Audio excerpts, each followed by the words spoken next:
वो अभी नंदग्राम के शाइन क्लेव में किसी समस्या को लेकर के आई हुई थी। यहाँ पे कुछ उद्घाटन भी किया है, तो उनसे हम जानने की कोशिश करेंगे क्या है आज का उनका मोटिव।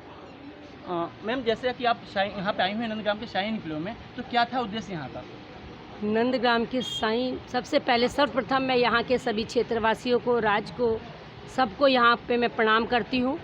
और जो आज मैं यहाँ साईं इनक्लेव में आई, तो यहाँ बहुत दिनों से एक सड़क के विषय में क्षेत्रवासियों ने कह रखा था और उस सड़क को पास करवाने में, उसका मैन ऑर्डर मिलने में आज वो कंप्लीट हो गया। आज उसका उद्घाटन करा है और बहुत जल्द यहाँ सड़क का निर्माण हो जाएगा।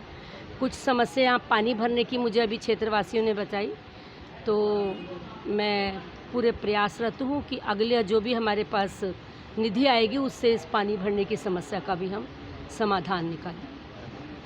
मैम, सौभाग्य है यहाँ का कि यहाँ से मेयर भी बीजेपी, सांसद भी बीजेपी और विधायक भी बीजेपी, फिर भी बहुत मंत्री भी बीजेपी, लेकिन फिर भी बहुत सारी समस्याएं निकल के आती हैं। जल भराव का आपने देखा होगा, तो आखिर ये चूक रहा कहाँ? देखिए, सबसे पहले तो मैं आपकी गलतफहमी को दूर कर दूं।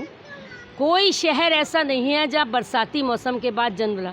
बम्बई को तो एक बहुत सिटी प्लानर सिटी कहा जाता है। आज बम्बई की हालत जाके देखिए। जितना हम करा सकते हैं, मैं किसी को दोष नहीं दे रही। हम ऐसी जगह अपना मकान आवास ले लेते हैं जो लो लेवल का होता है, डूब क्षेत्र में होता है। अवैध कॉलोनी किसी कॉलोनाइज़र, किसी कॉन्ट्रैक्टर के द्वारा इन क्षेत्रवासियों को लालच देके अवैध कॉलोनी बसा दी जाती है। ना हम वहाँ सीवर देते, ना हम वहाँ वाटर देते, ना इलेक्ट्रिसिटी देते। तो बताइए, इसमें नगर निगम का क्या दोष है? जी, कितना अवैध कॉलोनियों की पूर्ति करेंगे? जहाँ से हम लोगों को पूरा मिलना चाहिए वहाँ भी कराएंगे, इनको भी कराएंगे, क्योंकि हमारे क्षेत्र में है। कायदे में तो ये सारा काम अगर आप पूछें तो जिन्होंने कॉलोनियाँ बसाई उनको जाके पूछना चाहिए। जो भाग गए, मिनटों रातों रात मुनाफा करके ज़मीन और प्लॉट काट के यहाँ से गायब हो गए, उन लोगों का दायित्व बनता है, उनको हम निभा रहे हैं। और इतना बारिश जो अब की बार हुआ है पूरा हो रहा है, लेकिन ऐसा नहीं है कि कहीं भी पानी रुका हो 2-4 घंटे, लेकिन समस्या आ रही है। लोगों का नुकसान भी हुआ है, लोगों का घरों में भी पानी घुसा है। पूरा हमने इस बार डीशिल्टिंग और नालों की सफाई कराई, और जो भी हमसे अगर कहीं कोई कमी रह गई तो भविष्य में उस कमी को सुधार करते हुए हम यही कोशिश करेंगे कि जनता को इस पानी से भराव से निजात मिले। मैम, एक चीज़ और, 2022 का चुनाव आ रहा है सामने, तो जैसे कि आपने बताया सभी चीज़ें भारतीय जनता पार्टी के खेमे में है यहाँ पे, तो 2022 के चुनाव को कैसे देखते हैं आप यहाँ पे? देखिए, 2022 का जो चुनाव आ रहा है उस चुनाव को हम विकास की लहर से देखते हैं।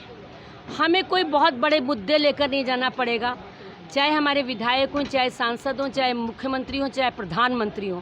5 साल जब उस आदमी को मुद्दे खोजने पड़ते हैं, उस आदमियों को जा के हाथ जोड़ने पड़ते हैं जो चुनाव जीतने के बाद घर में बैठ गए। चुनाव जीतने के बाद उनको कोई लेना देना नहीं, सिर्फ उनका एक ही उद्देश्य रहता है कि किसी तरह से अपना पेट भरे। लेकिन भारतीय जनता पार्टी के चाहे विधायक हो, सांसद हो, मंत्री हो, कोई भी हो, पार्षद हो, मेयर हो, कोई भी हो, 5 साल वो सड़क पर दिखाई दी। आप किसी भी एक पार्षद के घर चले जाइए भारतीय जनता पार्टी के, आपको सुबह से शाम तक उसके घर पे इतनी भीड़ नज़र आती है कि शायद मेरे को लगता है, और आप खुद एक मीडिया से हैं, इलेक्ट्रॉनिक मीडिया से, जितना मैं अपनी बड़ाई स्वयं नहीं कर रही, लेकिन जब यहाँ की चर्चा लखनऊ, इंदौर, भोपाल, महाराष्ट्र, आंध्रा, केरला होती है तो मुझे गर्व होता है कि मैं गाज़ियाबाद की महापौर हूँ। लोग कहते हैं कि हम जब जाते हैं तो हमें लगता ही नहीं कि हम गाज़ियाबाद में आए। इतना 5 साल में, 4 साल में इतना सर्वांगीण विकास हुआ है, इसका भी श्रेय कहीं ना कहीं भारतीय जनता पार्टी को ही जाता है। तो अब के यूपी का चेहरा मोदी होंगे या योगी जी होंगे? ये मेरा विषय नहीं है जी, बिल्कुल मेरा विषय नहीं है। ये मेरे से शीर्ष नेताओं का विषय है। मोदी जी, योगी जी, हम सब जो चेहरे हैं हमारे विकास के चेहरे हैं। सबका साथ, सबका विकास, सबका विश्वास।